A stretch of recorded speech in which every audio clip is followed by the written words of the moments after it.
Jemaat Tuhan, selamat pagi. Kami seluruh presbiter yang bertugas mengucapkan selamat beribadah di hari Minggu ketiga sesudah Pentakosta. Kiranya ibadah yang kita lakukan saat ini berkenan di hadapan Tuhan. Pemberita firman pada ibadah ini disampaikan oleh hambanya, Pendeta Henry Victory Sihasale. Kita masuk dalam ungkapan situasi. Gereja bukanlah sekadar sebuah tembok-tembok buatan manusia belaka. Gereja lebih daripada itu. Gereja sesungguhnya ialah diri kita sendiri. Jiwa dan raga kita ialah tempat Kristus yang penuh kasih berdiam diri. Dengan demikian, hendaknya sebagai gereja kita mampu memancarkan kasih Kristus dimanapun, kapanpun, dan kepada siapapun. Pancarkanlah senantiasa kehangatan cinta kasih Kristus kepada setiap ciptaan. Di bulan Pelkes GPIB saat ini, marilah kita menjadi berkat lagi banyak orang dengan terus menyuarakan Injil Kristus melalui karya pelayanan sebagai gereja, serta menjadi gereja yang tidak egois, yang hanya memikirkan dirinya sendiri, melainkan gereja yang misioner. Kiranya GPIB terus hadir menabur kasih yang menumbuhkan sukacita dan harapan, mulai dari kota hingga ke pelosok desa. Biarlah GPIB melalui pos-pos Pelkesnya menjadi perpanjangan tangan Kristus yang merangkul di tengah situasi dan kondisi yang berat dan sulit saat ini. Sebab melalui kasih sesungguhnya harapan tidak akan pernah hilang. Kasih mampu menghangatkan yang dingin, menyembuhkan yang terluka, memulihkan yang remuk geram, dan membangkitkan yang terjatuh. Jemaat, marilah kita berdiri menyambut firman Tuhan yang hadir di tengah-tengah persekutuan kita sambil memuji Tuhan dari Kidung Jemaat 9 bait 1 dan 5.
saat ini berkata, Tuhan kiranya menunjukkan kasih-Nya kepadamu, seperti yang kamu tunjukkan kepada orang-orang yang telah mati itu dan kepadaku. Tertulis dalam kitab Rut pasal pertama, ayat 8b. Jemaat, kasih karunia dan damai sejahtera dari Allah Bapa kita dan dari Tuhan Yesus Kristus menyertai kamu. Dan menyertaimu juga. Marilah kita menyanyi memuji Tuhan dari Kidung Jemaat nomor 10, bait 1, bait 2, dan bait 4.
Disilakan duduk kembali.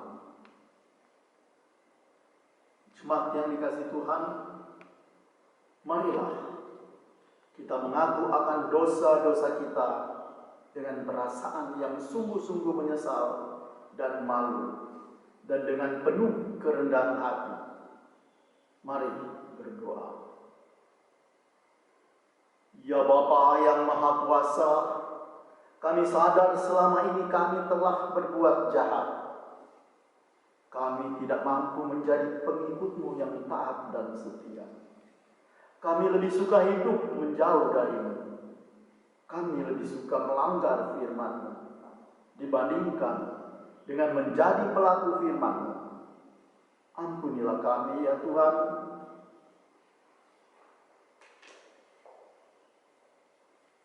Kita menyanyi dari Kidung Jemaat 43.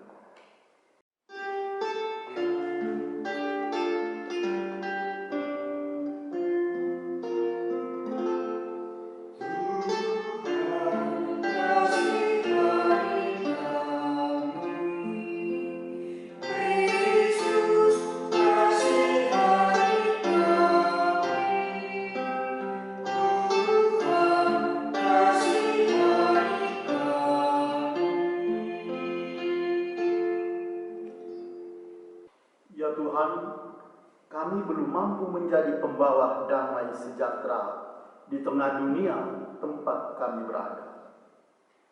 Kami gagal menaburkan kasih-Mu untuk menumbuhkan harapan tanpa pandang rupa dan pamrih. Kami sadar akan keegoisan kami. Kami sadar selama ini kami hanya hidup untuk diri sendiri. Sedangkan mereka yang kami sebut saudara, hanya yang kami kenal dan dekat dengan kami. Kami lebih sering berputus asa, tidak percaya akan kehadiran-Mu, meragukan kuasa-Mu, menolak uluran tangan kasih-Mu. Ampunilah kami ya Tuhan, yang Maha Pengasih. Ajarlah kami untuk memiliki hidup yang bermakna bagi banyak orang, seturut dengan kebenaran firman-Mu, dimanapun kami berada, baik di rumah, di tempat kami membanting tulang untuk mengais rezeki, di sekolah, di kota maupun di desa. Ya Kristus, kami mengaku dengan sungguh dan penuh kesadaran, serta dalam kerendahan hati, akan segala dosa dan pelanggaran kami yang tak terhitung jumlahnya. Ya Tuhan, layaklah kami kembali untuk menerima pengampunan-Mu. Dengarlah permohonan kami, serta nyatakanlah kiranya belas kasih-Mu atas kami. Hanya dalam nama Kristus Yesus, kami berdoa dan memohon pengampunan-Mu. Dengarlah ya Tuhan. Kita memuji Tuhan dari Kidung Jemaat 29 bait 1, 2, dan 4.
Jemaat Tuhan, kepada setiap orang yang telah sungguh-sungguh mengaku dosa dan bersedia untuk bertobat, firman Tuhan datang dan berkata, "Pada Tuhan Allah kami ada kesayangan dan keampunan, walaupun kami telah memberontak terhadap Dia dan tidak mendengarkan suara Tuhan Allah kami, yang menyuruh kami hidup menurut hukum yang telah diberikannya kepada kami dengan perantaraan para nabi, hamba-hambanya."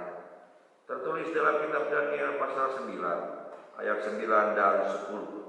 Berdasarkan firman Tuhan ini, sebagai pelayan Tuhan Yesus Kristus, kami memberitakan pengampunan dosa telah berlaku di dalam nama Bapa dan Anak dan Roh Kudus. Syukur kepada Tuhan. Amin. Marilah kita memuji Tuhan menyanyi dari kitab Bakti nomor 41, bait 1 dan bait yang ketiga.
diampuni oleh Tuhan segala dosa dan pelanggaran kita. Dan sekarang marilah kita menerima firman-Nya sebagai perintah hidup baru, tertulis dalam 1 Petrus pasal 4 ayat 7 sampai 10. Firman Tuhan berkata, "Kesudahan segala sesuatu sudah dekat. Karena itu kuasailah dirimu dan jadilah tenang, supaya kamu dapat berdoa. Tetapi yang terutama, kasihilah sungguh-sungguh seorang akan yang lain, sebab kasih menutupi banyak sekali dosa. Berilah tumpangan seorang akan yang lain dengan tidak bersungut-sungut. Layanilah seorang akan yang lain sesuai dengan karunia yang diperoleh tiap-tiap orang sebagai pengurus yang baik dari kasih karunia Allah." Roh Kudus menolong kita mewujudkan kemuliaan Allah dalam seluruh hidup dan kesaksian kita di dunia. Jemaat, kita menyanyi dari Kidung Jemaat nomor 48, Kemuliaan bagi Bapa.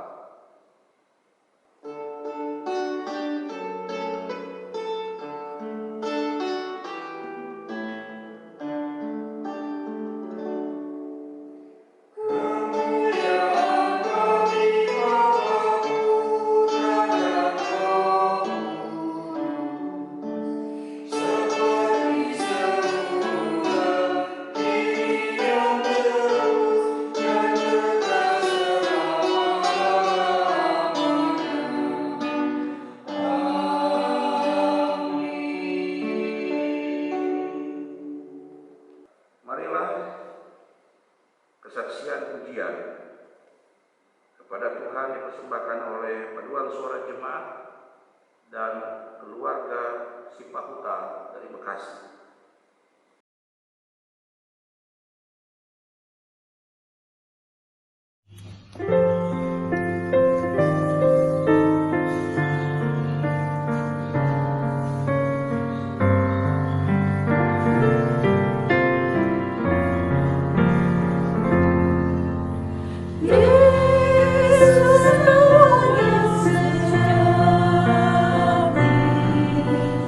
Wahai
ya Bapa Maha Kuasa, ya Yesus Kristus Maha Pengasih, karuniakanlah Roh-Mu yang kudus untuk memimpin kami mendalami kekayaan firman-Mu dan memampukan kami juga membagikan kekayaan firman-Mu itu kepada semua orang melalui pikir, tutur, dan laku yang benar dalam hidup dan kerja layan kami setiap hari. Amin. Jemaat Tuhan, marilah kita menerima firman Tuhan melalui pembacaan Alkitab. Kita berdiri. Haleluya.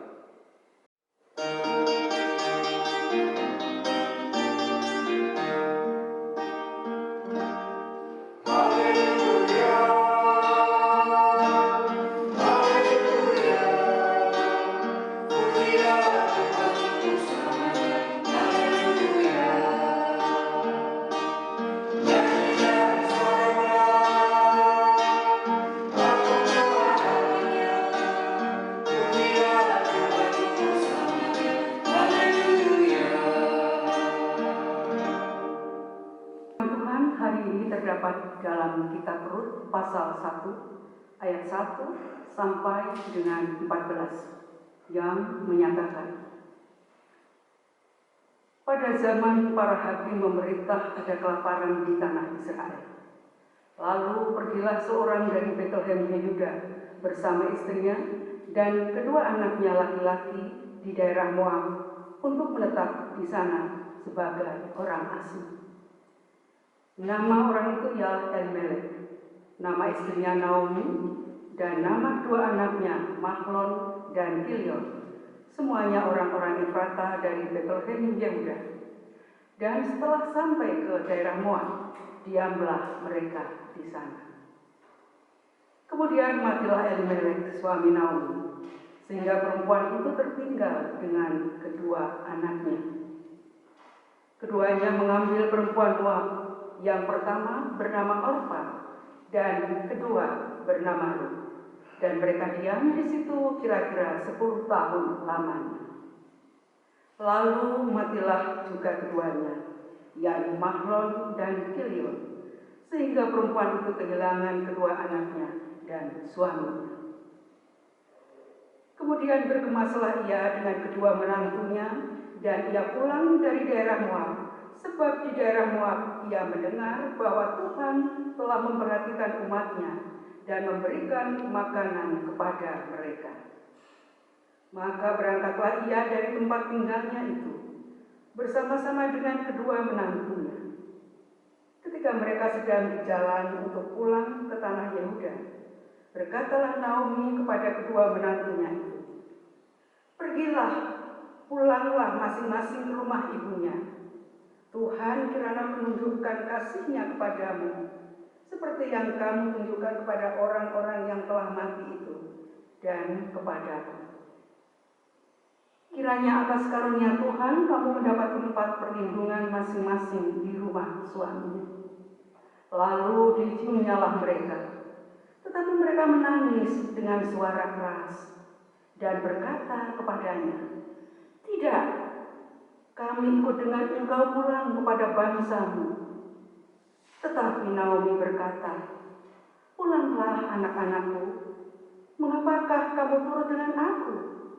Bukankah tidak akan ada lagi anak laki-laki yang kulahirkan untuk dijadikan suamimu nanti? Pulanglah anak-anakku, pergilah, sebab sudah terlalu tua aku untuk bersuami. Seandainya pikirku, ada harapan bagiku, dan sekalipun malam ini aku bersuami, bahkan sekalipun aku masih melahirkan anak laki-laki, masakan kamu menanti sampai mereka dewasa? Masakan karena itu kamu harus menahan diri dan tidak bersuami? Janganlah kiranya demikian, anak-anakku. Bukankah jauh lebih pahit dari yang aku alami daripada kamu? Sebab tangan Tuhan teracung terhadap aku. Menangis pula mereka dengan suara keras. Lalu Orpa mencium mertuanya itu minta diri, tetapi Rut tetap berpaut padanya. Demikianlah firman Tuhan. Hendaklah sabda Kristus dengan segala kekayaannya menetap di antara kita, dan ucaplah syukur kepada Allah.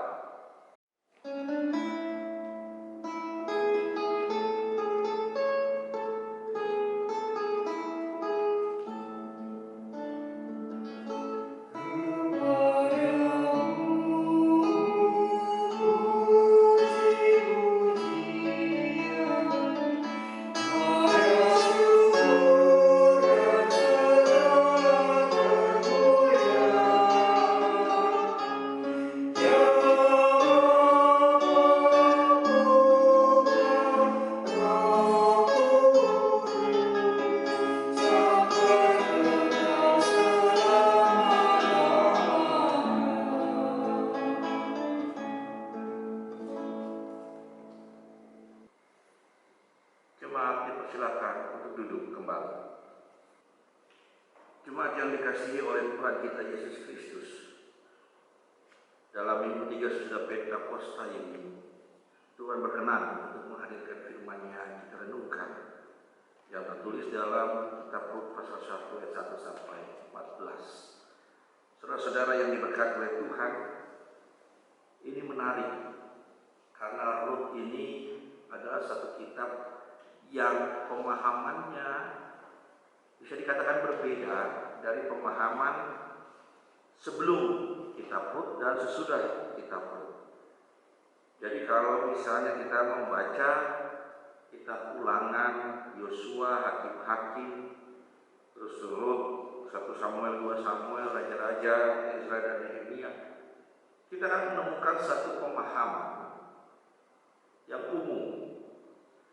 Pemahaman umum bahkan menjadi pemahaman utama dalam kitab-kitab tersebut, yaitu Israel adalah bangsa yang terpilih dari antara bangsa-bangsa lain di dunia. Israel adalah bangsa yang menerima janji istimewa dari Tuhan di antara bangsa-bangsa lain di dunia. Nah, Bapak Ibu Saudara berkati Tuhan, ini adalah tema atau pemahaman yang umum ada dari kitab Ulangan, Hakim-Hakim, lalu 1-2 Samuel, 1-2 Raja-Raja. Tapi di sela-sela kitab yang punya pemahaman umum itu, muncul kitab Rut yang justru kalau kita perhatikan dengan baik secara keseluruhan, kitab Rut ini malah mengangkat bangsa di luar bangsa Israel, yang dalam pemahaman kitab-kitab sebelum kitab Rut adalah bangsa yang terpilih itu, bangsa yang menerima janji Allah itu. Tapi kitab Rut justru malah memunculkan kenyataan lain. Ya, kitab Rut justru memberikan realita yang lain, realita yang mempertanyakan pemahaman yang dipegang oleh bangsa Israel bahwa mereka adalah bangsa yang terpilih. Dan dalam bacaan kita ini jelas, pasal pertama 1-14 ini jelas. Kita menemukan pada ayat 1, pada zaman para hakim memerintah ada kelaparan di tanah Israel, ada kelaparan Bapak Ibu.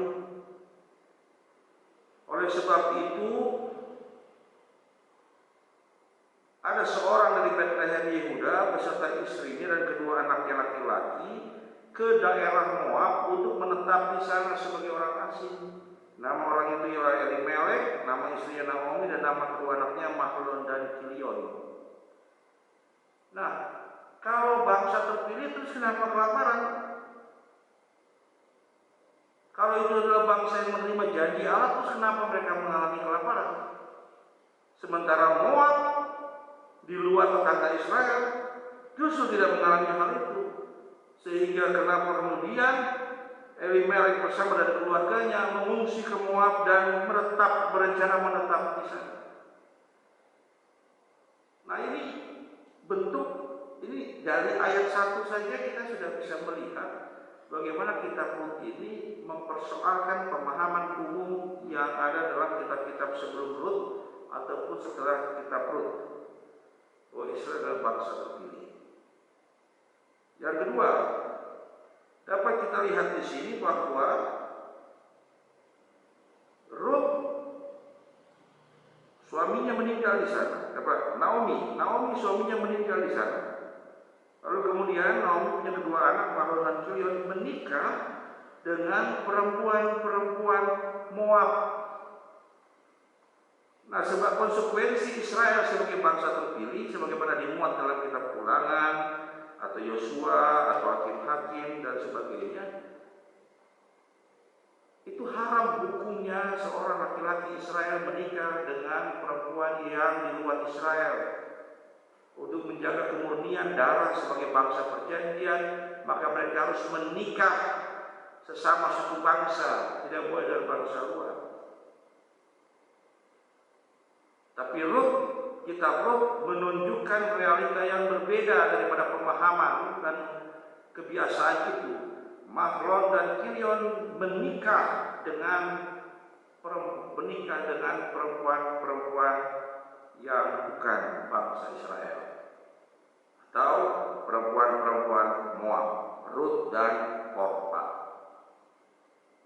Yang ketiga, kita menemukan lagi bahwa dalam perjalanannya setelah 10 tahun menikah, Ruth dan Orpa tetap hidup, sementara suami mereka yang adalah orang Israel itu justru meninggal.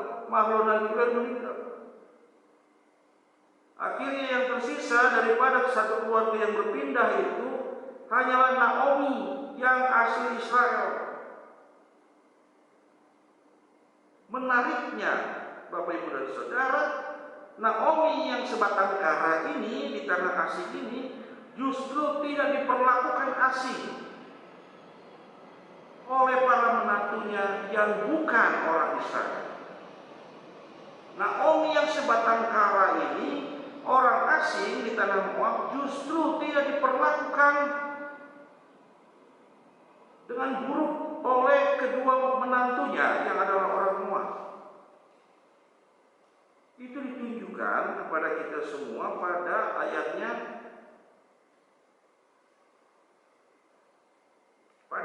yang ke-9. Pada ayatnya yang ke-7, 8, 9 sampai dengan ayat 14. Kita lihat di situ bahwa Orpa dan Ruth, perempuan-perempuan Moab itu, mereka tetap bertahan memelihara mertua mereka Naomi yang adalah orang Israel. Mereka tetap bertahan. Meskipun kemudian kita tahu perkembangannya, Orpa kemudian memilih untuk tetap tinggal di Moab, tapi kita bisa lihat bahwa dalam segala usaha mereka, setelah meninggalnya suami mereka, mereka tetap memilih untuk tinggal dengan Naomi. Bahkan Orpa pun menangis ketika harus terpaksa melepas Naomi mertuanya. Ayat 14 dikatakan, menangis pula mereka dengan suara keras, lalu Orpa mencium mertuanya itu minta diri, tetapi Ruth tetap berpaling. Artinya Orpa pun tidak tega meninggalkan Naomi, sehingga dengan penuh berat hati dia akhirnya sudah berpikir rasional dan memilih tetap tinggal di Moab.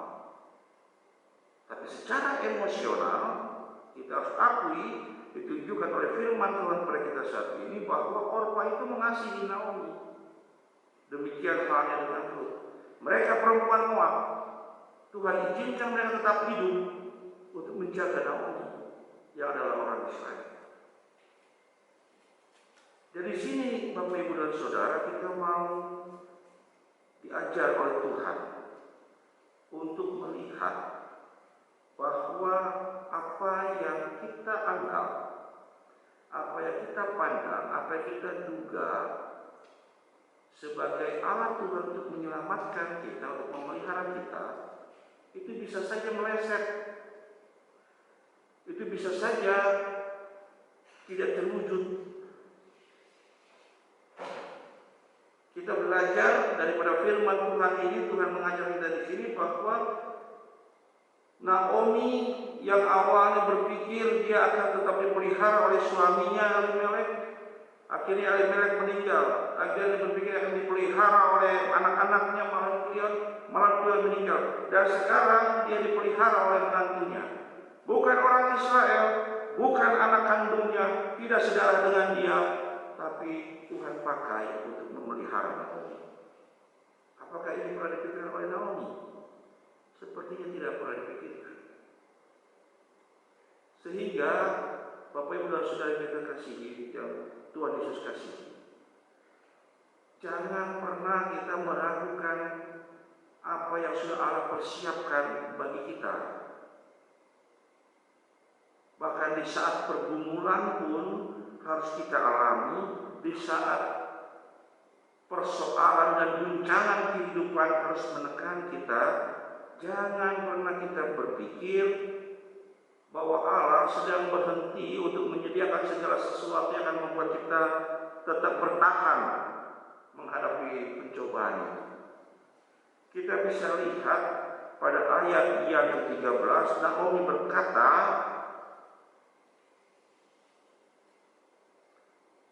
"Janganlah kiranya demikian yang aku alami daripada kamu. Janganlah kiranya demikian anak-anakku. Bukankah jauh lebih pahit yang aku alami daripada kamu? Sebab tangan Tuhan terancung terhadap aku." Bapak Ibu Saudara dikasih Tuhan, tangan Tuhan terancung terhadap aku. Itu artinya adalah bahwa Tuhan menghukum aku. Tuhan mengutuk aku. Itu pandangan Naomi, refleksi Naomi setelah mengalami proses kedukaan yang luar biasa. Dia ditinggalkan oleh orang-orang yang selama hidupnya dia kasihi, suaminya, anak-anaknya. Dan bukan hanya kehilangan orang yang dikasih, dia pun kehilangan harapan bahwa ketika dia pertama pergi ke Moab itu untuk menjaga kehidupan ekonominya, dan sekarang telah kehilangan suaminya dan juga anak-anaknya, di mana lagi sumber ekonominya? Siapa yang akan bisa menjadi pegangan dia dalam memenuhi kebutuhan hidupnya? Dan itu kenyataan yang pahit. Dalam kepahitan itu kemudian dia akhirnya berpikir bahwa Tuhan sudah mengutuk aku, bahwa Tuhan sudah menekan aku, bahwa tangan Tuhan terancung terhadap aku. Dan itu sangat manusiawi. Kita nggak bisa katakan bahwa iman Naomi itu lemah. Enggak, itu sangat manusiawi. Ketika kita melihat bahwa harapan kita tidak sesuai dengan kenyataan, itu sangat manusiawi. Kemudian kita berpikir bahwa Tuhan mungkin sedang menghukum kita.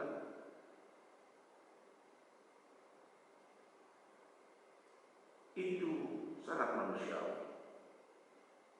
Tapi di saat ini kita mau diajar sama Tuhan, bahwa Tuhan mau mengajak, Tuhan mau meminta kita, Tuhan berkehendak kepada kita untuk tidak hanya melihat kepada kedukaan saja, tapi untuk melihat kepada siapa di sekitar kita yang Tuhan utus, yang Tuhan kirim untuk menemani kita menghadapi kedukaan itu.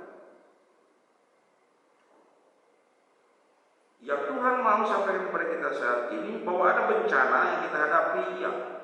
Bahwa ada tekanan yang kita terima, itu iya. Tapi jangan hanya fokuskan diri kita pada guncangan dan tekanan itu, tapi lihat siapa di sekitar kita yang ada bersama dengan kita menghadapi tekanan dan guncangan itu. Itu yang Tuhan ingin kita lihat. Dan itu menunjukkan bahwa Tuhan tidak melepaskan kita meskipun kita sedang terguncang dan tertekan. Nah, Tuhan mengajar kita untuk menghargai berkat itu, untuk menghargai apa yang telah Tuhan kirim. Orang-orang yang di sekitar kita, hargai, cintai, dan kasih mereka. Ketika Tuhan izinkan ada pergumulan kita alami, Tuhan juga kirim orang-orang di sekitar kita untuk menopang kita, menghibur kita dalam menjalani kehidupan yang penuh dengan pergumulan. Dan jangan karena pergumulan akhirnya kita berlaku buruk sama orang-orang di sekitar kita. Itu sama saja dengan kita menyia-nyiakan usaha Tuhan dalam membuat kita bertahan melewati pergumulan yang ada. Marilah kita melihat dan menghargai orang-orang di sekitar kita sebagai utusan-utusan yang datang dari Tuhan, supaya kita bisa hidup bertahan menghadapi pergumulan yang ada sampai pada titik kita dapat lepas daripada itu. Marilah kita menghargai, marilah kita mengasihi, marilah kita memperhitungkan keberadaan mereka sebagai orang-orang yang Tuhan kirim. Apalagi saat kita menghadapi pandemi COVID-19 ini, siapa yang berperan? Siapa yang terlibat di dalam mencegah, di dalam meminimalisasi, di dalam memutus mata rantai dan sebagainya? Hargailah segala usaha dan upaya mereka. Hargailah segala semangat mereka. Hargailah segala pengorbanan mereka. Kasihilah mereka. Karena mereka itu orang-orang yang Tuhan utus untuk membuat kita bertahan sampai pada waktu di mana Tuhan katakan selesai dan kita bisa terbebas kembali seperti sedia ini. Jadi Bapak Ibu dan Saudara yang dikasihi Tuhan, firman Tuhan saat ini mengajarkan kita untuk hal pertama, Tuhan tidak akan melepaskan kita sendiri dalam menghadapi badai kehidupan. Dan yang kedua, hargailah orang-orang yang ada di sekitar kita sebagai orang-orang yang Tuhan utus untuk menemani dan mendampingi kita bertahan sampai pada pergumulan itu selesai. Tuhan Yesus menjaga kita dan menolong kita senantiasa. Amin. Jemaat, kita memuji Tuhan menyanyi dari Kidung Jemaat nomor 178, bait 1 dan baitnya yang kedua, karena kasih-Nya padaku.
Bersama dengan seluruh orang percaya di segala zaman dan tempat, kita berdiri dengan hati dan dengan mulut masing-masing berkata, aku percaya kepada Allah Bapa yang Maha Kuasa, Khalik langit dan bumi, dan kepada Yesus Kristus, Anaknya yang tunggal, Tuhan kita, yang dikandung daripada Roh Kudus, lahir dari anak darah Maria, yang menderita di bawah pemerintahan Pontius Pilatus, disalibkan, mati dan dikuburkan, turun ke dalam kerajaan maut.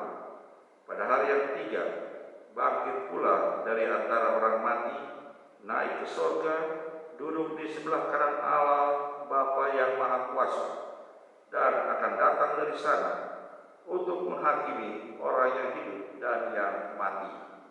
Aku percaya kepada Roh Kudus, gereja yang kudus dan am, persekutuan orang kudus, pengampunan dosa, kebangkitan daging, dan hidup yang kekal. Jemaat dipersilakan duduk kembali. Jemaat yang dikasihi Tuhan, marilah kita menaikkan syafaat ke hadirat Tuhan yang Maha Kudus. Kita berdoa. Puji dan syukur kepada Ya Allah karena telah memberikan kami kesempatan pada saat ini untuk menaikkan permohonan kami ke hadirat-Mu. Kami mau bersekutu bersatu hati bersama Tuhan, memohon agar kiranya Tuhan memulihkan keadaan kami beserta seluruh umat manusia, di mana kami saat ini belum lepas dari pandemi COVID-19 yang terpapar semakin banyak, dan semakin banyak juga Tuhan yang membutuhkan perawatan secara khusus. Tuhan menolong kami semua. Kiranya Tuhan berkenan untuk menggugurkan pandemi COVID-19 ini dalam kehidupan kami. Tuhan kuatkan dan mampukan kami untuk tiba pada waktu yang telah Tuhan tentukan. Kami dapat kembali beraktivitas seperti sedia kala. Kami dapat kembali bersukacita merayakan kehidupan tanpa pandemi COVID-19. Tuhan memampukan kami agar bertahan melalui tantangan dan cobaan kehidupan ini dengan kesehatan, dengan kekuatan, dengan hikmat daripada Tuhan.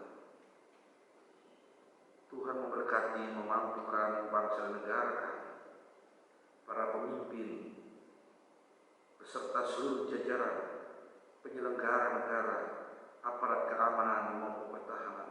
Tuhan memberkati, mampukan mereka menjalankan tanggung jawab dan tugas mereka dengan jujur, dengan adil, dengan benar, dan sebaik mungkin, dengan segala sesuatu yang telah diberikan kepada mereka untuk menjadi wewenang mereka, otoritas mereka.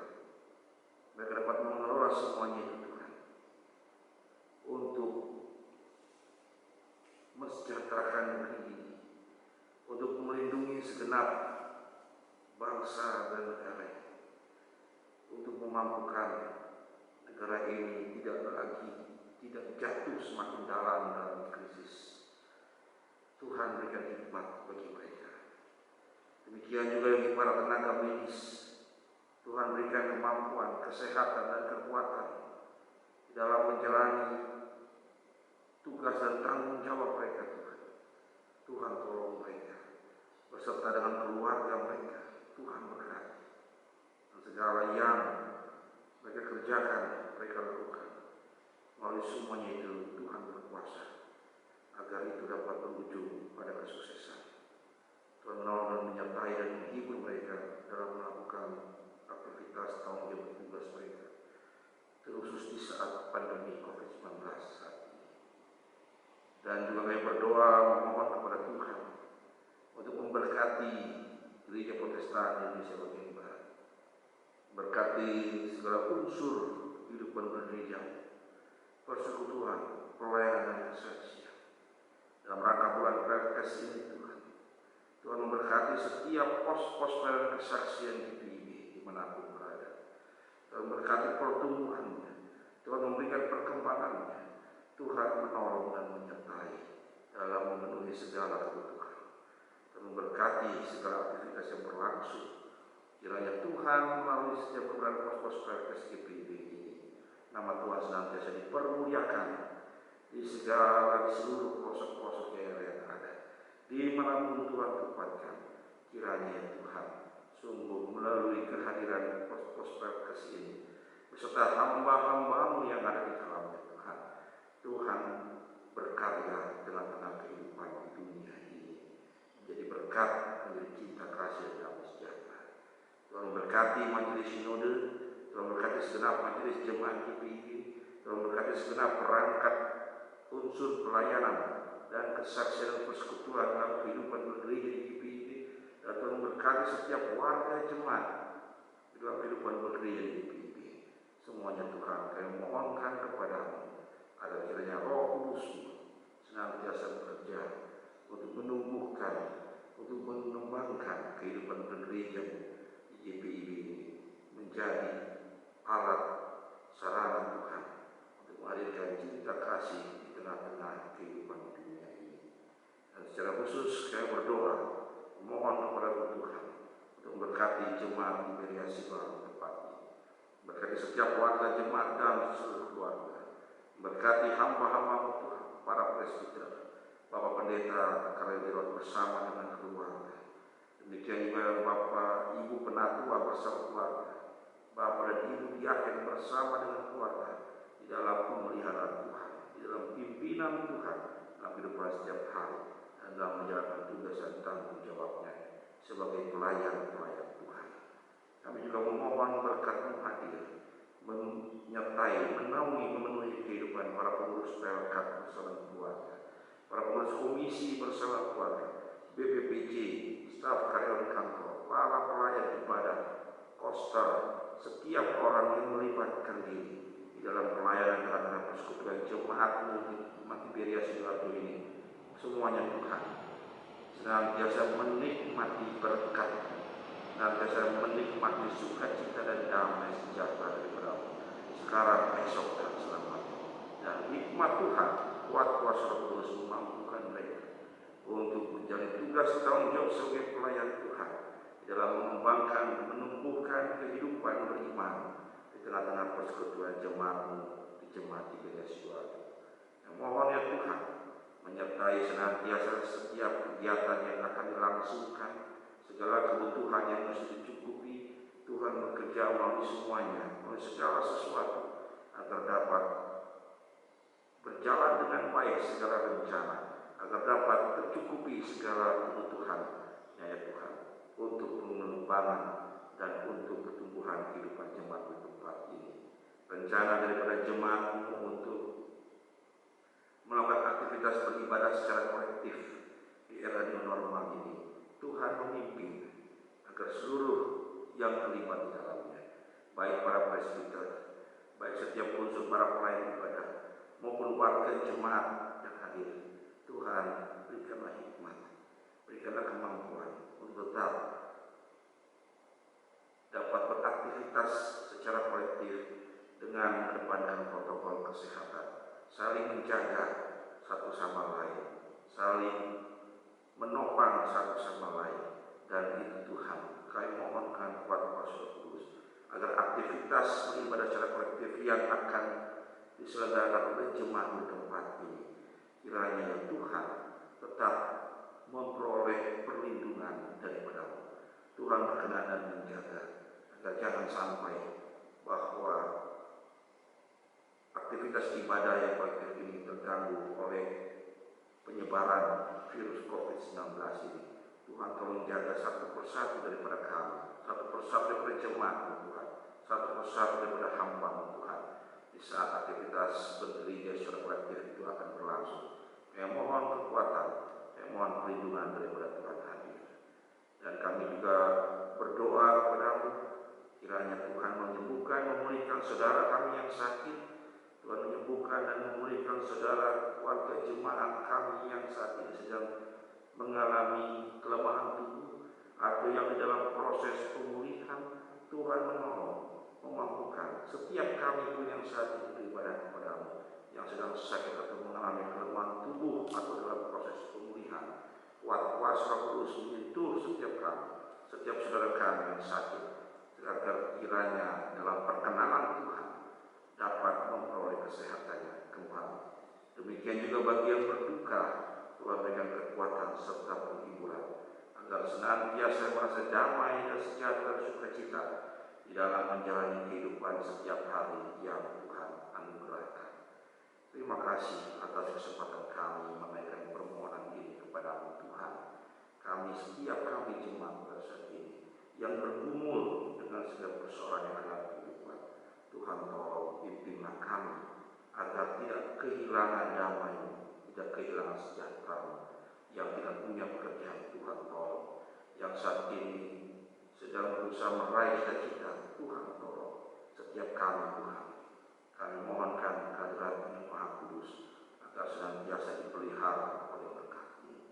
Inilah yang menjadi syafaat kami, ya Bapa di surga, yang boleh kami naikkan kehadirat yang Maha Kudus di dalam nama Yesus Kristus, Tuhan dan Juru Selamat, yang telah mengajarkan kami berdoa. Bapa kami yang di surga, dikuduskanlah namamu, datanglah kerajaan-Mu, jadilah kehendak-Mu di bumi seperti di surga. Berikanlah kami pada hari ini makanan kami yang secukupnya, dan ampunilah kami akan kesalahan kami, seperti kami juga mengampuni orang yang bersalah kepada kami. Dan janganlah membawa kami ke dalam pencobaan, tetapi lepaskanlah kami daripada yang jahat.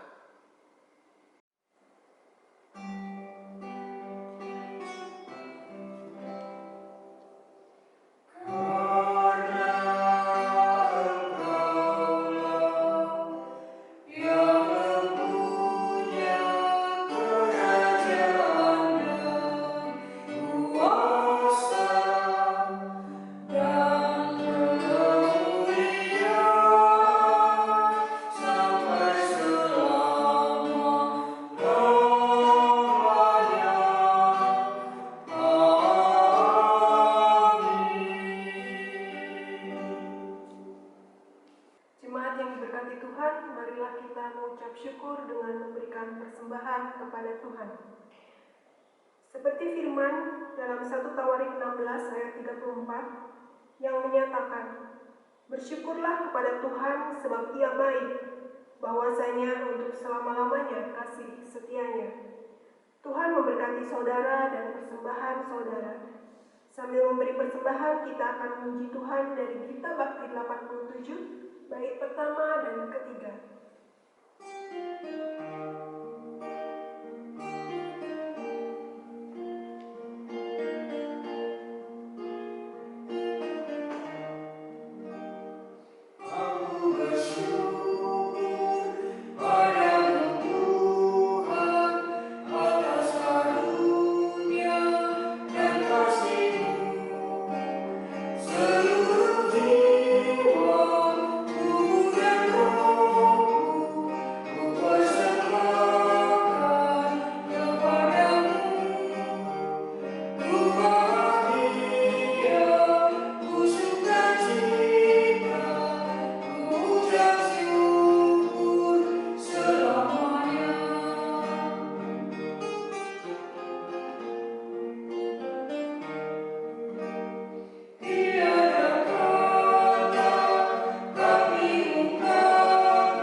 Jemaat yang diberkati Tuhan, diundang bangkit berdiri. Kita akan menyerahkan persembahan kita di dalam doa syukur kepada Tuhan. Mari kita berdoa. Ya Tuhan, terimalah persembahan kami yang tak sebanding dengan berkat yang Engkau berikan kepada kami. Sebab siapakah kami ini sehingga mampu memberikan persembahan seperti ini?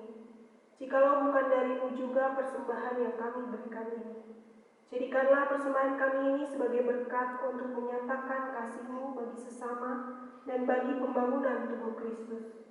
Hanya dalam nama-Mu Yesus kami berdoa. Amin. Jemaat tetap berdiri.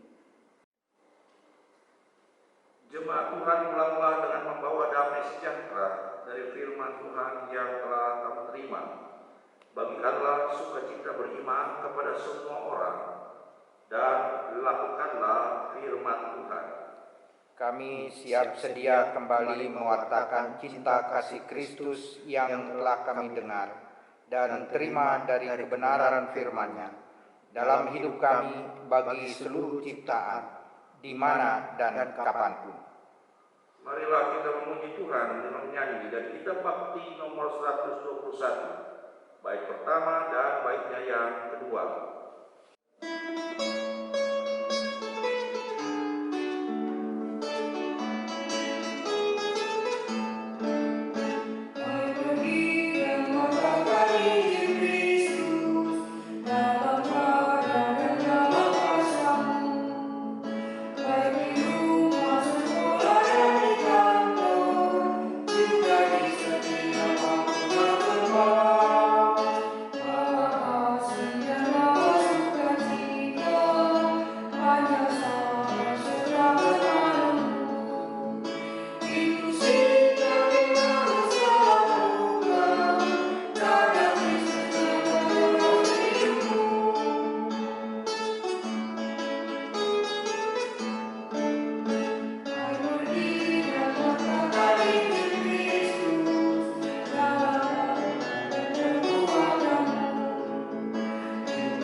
Jemaat Tuhan, arahkanlah hati, pikiran dan hidupmu kepada Allah, serta terimalah berkat-Nya.